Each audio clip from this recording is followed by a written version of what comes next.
안녕하세요. 공군 전투 조종사 출신 진격의 아재입니다.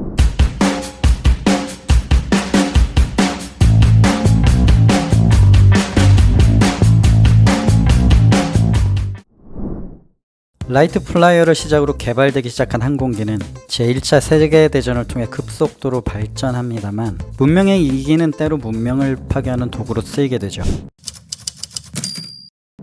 우리 형제는 세계의 번영을 가져다줄 발명품을 원했으나 우리가 틀린 것 같습니다. 물론 나는 우리 형제의 항공기 발명을 절대 후회하지 않지만 그 누구도 그것이 초래한 파괴의 원인 중 하나가 항공기라는 점에서 나보다 슬플 수는 없을 것입니다.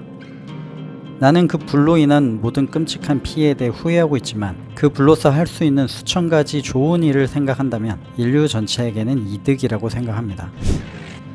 인류 번영을 위해 만든 비행기가 살인기계로 전락하는 모습을 봐야 했던 라이트 형제.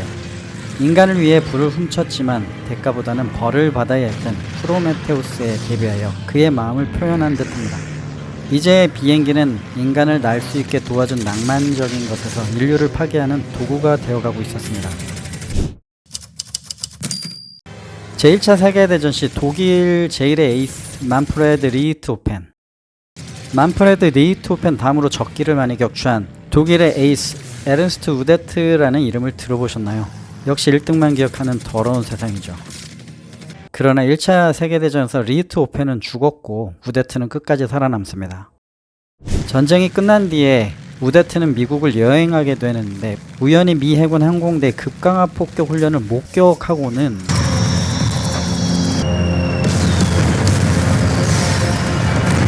그래, 독일이 필요한 것이 바로 이거야.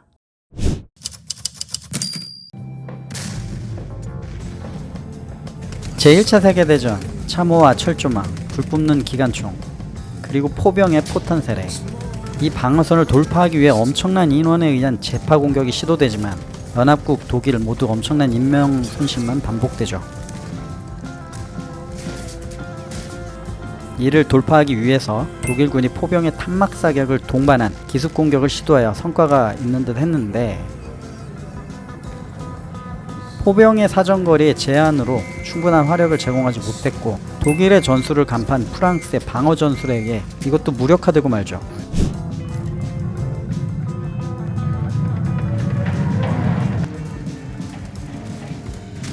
이때 전차가 등장하여 이와 같은 상황을 타개할 수 있을 것으로 보였으나 전장은 전차가 기동하기 쉽지 않은 환경이었습니다.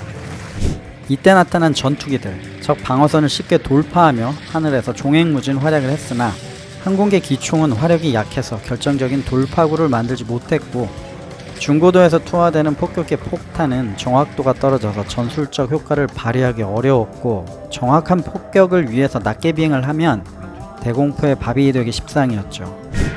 급강화 폭격을 한다면 폭격의 정확도를 높여 사정거리에 제한이 있는 포병의 역할을 대체할 수 있을 것으로 우데트는 생각한 것이죠. 제1차 세계대전 시 독일은 동쪽과 서쪽 양면의 적으로 인해 군사력을 어느 한쪽으로 집중시키지 못했죠. 유럽의 육군 강국 프랑스와 폴란드에 둘러싸인 독일은 병력면에서 이 두 나라를 한 번에 감당할 수 없었기 때문에 병력을 집중해서 한쪽 전선의 전력을 빠르게 괴멸시키고 다른 전선으로 병력을 전환시켜야 하는 이른바 번개와 같은 군사작전이 필요하다고 생각합니다. 이 작전의 성공은 기동과 화력의 집중에 있었기 때문에 독일은 전차 부대를 육성하여 기동과 포병의 화력을 같이 하도록 아이디어를 냈죠. 그런데 전체 화력은 포병 화력에 비해 2% 아니 50% 부족했습니다. 이를 고심하던 히틀러, 급강화 폭격기가 장거리 포병을 대신할 수 있겠구나 라고 생각합니다. 히틀러의 고민과 우데트의 급강화 폭격기 아이디어가 만나 항공기를 개발하기 시작하니 이것이 바로 융커스 87 스투카가 탄생하게 된 기원이 됩니다. 그것도 매우 빠르게.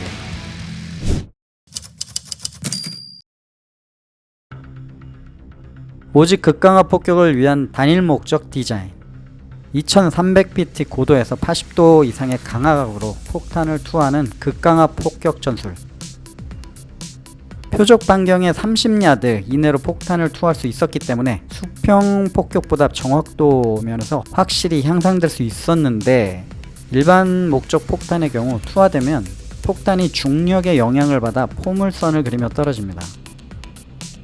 수평이나 저각도 폭격의 경우 항공기 건사이트 피퍼를 정확하게 목표물에 조준하고 폭탄을 투하하더라도 투하 시 고도가 계획보다 낮은 고도에서 투하하게 되면 폭탄이 표적에 못 미쳐서 떨어지고, 고도가 높을 때 투하를 하게 되면 표적을 훌쩍 지나가 버리죠. 즉 표적을 못 맞추게 됩니다. 현대 항공기 경우에는 항공기에 있는 컴퓨터가 바람, 속도, 항공기 고도 이런 것들 다 계산해 주기 때문에 피퍼만 표적에 위치시키면 표적에 명중시킬 수 있는데, 당시 항공기는 컴퓨터가 없죠. 이를 모두 항공기 타고 있는 조종사가 해야 됩니다.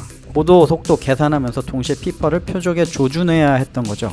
굉장히 난이도가 큰 임무가 바로 공대지 사격이었습니다. F5만 하더라도 스투카처럼 조종사가 피퍼와 고도계, 속도계 다 보면서 계산하면서 폭탄을 투하합니다. 어렵겠죠? 몇 초 내로 투하한다는 것이. 그런데 80도 이상의 극강하 폭격을 하게 되면 상황이 달라집니다. 거의 90도의 수직으로 강하기 때문에 투하된 폭탄은 포물선 이론에 적용받지 않죠. 즉 폭탄은 지상으로 수직으로 떨어집니다. 스투카 조종사는 그냥 피퍼 온 타겟, 표적에 조준만 하고 폭탄을 투하하면 떨어지기 때문에 정확도를 높일 수 있었던 거죠. 다른 생각할 필요가 없죠. 대지 공격을 위해 7.9mm의 산문 기총을 장착하여 화력을 높이고 1100파운드의 폭탄을 장착하고 이를 투하하기 위해 1100마력짜리 순행식 엔진을 장착합니다. 현대 전투기들도 기본적으로 500파운드의 폭탄을 사용하고 있는데, 이 500파운드의 폭탄 위력이 약 4000피트 반경을 초토화시킬 수 있어요. 그런데 스투카가 1100파운드짜리 폭탄을 사용했다 하니 위력은 당시 대단할 수밖에 없었습니다. 독일 공군의 준장으로 합류한 우뎃, 스투카의 급강하 공격에 제리코 스트럼펫, 여리고의 나팔이라는 마법을 추구합니다. 이집트를 탈출하여 여리고성에 당도한 수십만의 이스라엘 백성들이 나팔을 불며 여리고성을 강강수월래를 하는 것처럼 빙빙 돌기 시작합니다. 이 나팔 소리로 인해 여리고 성벽이 무너졌다라고 성서는 기록하고 있습니다. 당시 여리고성은 성벽이라기보다 약 2층 정도 높이가 좀 안 되는 집들로 연결되어 있는 마을이라고 볼 수 있어요. 집으로 들어가는 출입구는 앞에 있지 않고 옥상에 두고 사다리를 사용해서 왕래를 했기 때문에 성벽과 같은 역할을 한 것이죠. 인구 또한 수만 정도의 작은 마을로 추정되고 있습니다. 60만의 이스라엘 대군이 나팔을 불며 쳐들어온다면 막을 수 없었겠죠. 나팔 소리를 통한 심리전에서 밀린 여리고는 항복을 하고 이스라엘 백성은 무혈입성하게 되죠. 이것이 현실적인 시나리오로 연구되고 있습니다. 독일보다도 더 많은 병력을 가진 프랑스와 폴란드도 스투카의 사이렌에 항복을 하리라 라는 생각으로 여리고의 나팔을 달지 않았나 라는 뇌피셜을 제가 펼쳐봅니다만, 나중에 우뎃의 생각은 적의 사기를 관통합니다. 폭탄의 충격과 나팔 소리의 공포, 충격과 공포, 샤크앤 오해의 시작이죠.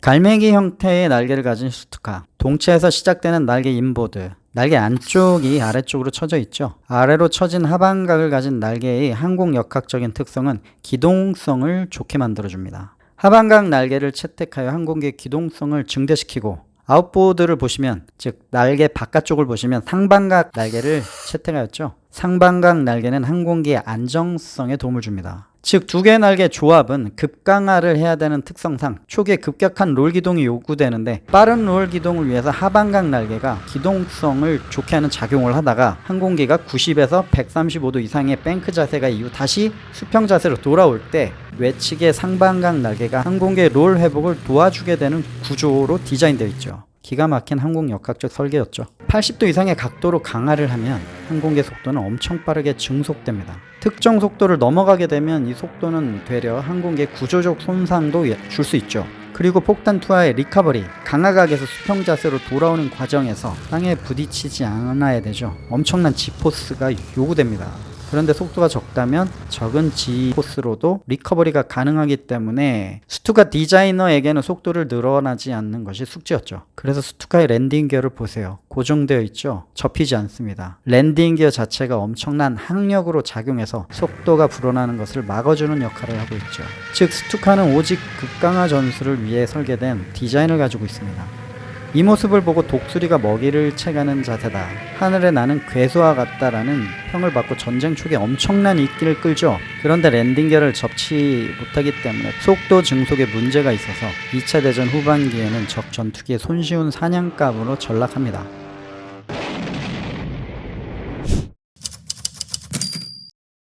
(1939년 9월 1일) 브루노 텔레이 중위가 이끄는 세대의 스투카 편대가 가장 먼저 이륙하여 나치 독일이 폴란드에 전쟁을 선포하기 11분 전 비스툴라 강의 디르샤우 다리를 공격함으로써 스투카는 제2차 세계대전에서의 첫 임무를 수행합니다. 그때까지 생산된 스투카 319대 모두를 9개 편대군으로 구성해서 편처 군단의 공격로를 막는 적의 주력 부대와 역공 부대를 하늘에서 수직 포위하여 괴멸시키고, 기갑 부대의 뒤를 따르는 차량화 보병 부대의 측면을 노리는 적 지상군을 무력화하는 등 독일 지상군을 위한 장거리 포병 역할을 완벽하게 해내는 동시에 적지 내륙에 지상에 계류되어 있는 항공기를 비롯하여 비행장, 교량, 고속도로, 보병진지, 군함 등을 차례로 격파함으로써 지상군 진격을 위한 여건을 조성하죠. 독일의 판처 군단과 스투카의 조합으로 인해 독일은 폴란드의 심장으로 지속적으로 진격이 가능해지고, 급강화하는 스투카가 내뿜는 여르고의 나팔 소리는 폴란드 군뿐만 아니라 시민들까지도 공포에 몰아넣었습니다. 나아가 독일군 침략의 상징이 돼서 파괴와 공포를 유럽에 퍼뜨리기 시작하죠. 두 개의 적, 프랑스와 폴란드 중 비교적 약체로 보이는 폴란드를 정광석과 같이 공격을 하고 역사에서 찾아볼 수 없는 승리를 거두게 된 독일군. 1940년 5월 10일 폰 룬트슈테트와 폰 보크 장군의 A와 B 집단군이 프랑스를 상대로 전격전을 감행합니다. 당시에 가용한 380대 모든 전량 스투카가 로컨트리, 네덜란드, 벨기에, 룩셈부르크 전역에 투입돼서 독일의 팔슈름야거 공종부대의 착륙지점에 대한 근접 항공 지원 임무를 수행했는데, 당시 공종부대는 경무장을 할 수밖에 없었죠. 이에 대해서 강력한 화력을 하늘에서 제공한 유례없는 작전이었습니다. 프랑스 전역에서 또한 스투카의 극강화와 사이렌 소리는 프랑스군과 국민에게 엄청난 충격과 공포를 주었는데, 보병들은 스투카의 폭격과 사이렌 소리에 멍해져서 사격을 멈추고 참호에 움츠러들어 있었으며, 대공포 부대마저도 반격을 하지 못하고 얼어붙었고 5시간가량 이런 악몽에 계속 시달려야 했다고 합니다. 이제 유럽의 연합군과 영국 대륙 원정군은 덩케르크에 고립됨으로써 스투카가 지원하는 독일군의 전격전은 전설이 되고 맙니다.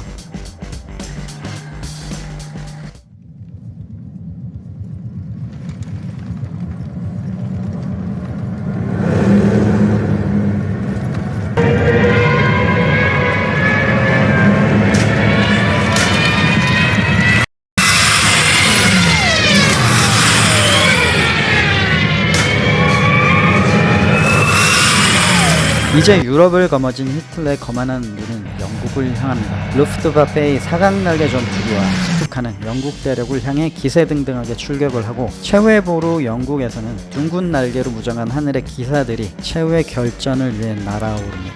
이제 유럽과 영국의 운명은 둥근 날개의 기사들 손에 달려 있었는데, 다음 편은 둥근 날개 대 사각날개 항공기, 디자인으로 보는 배틀 오브 브리튼이 되겠습니다.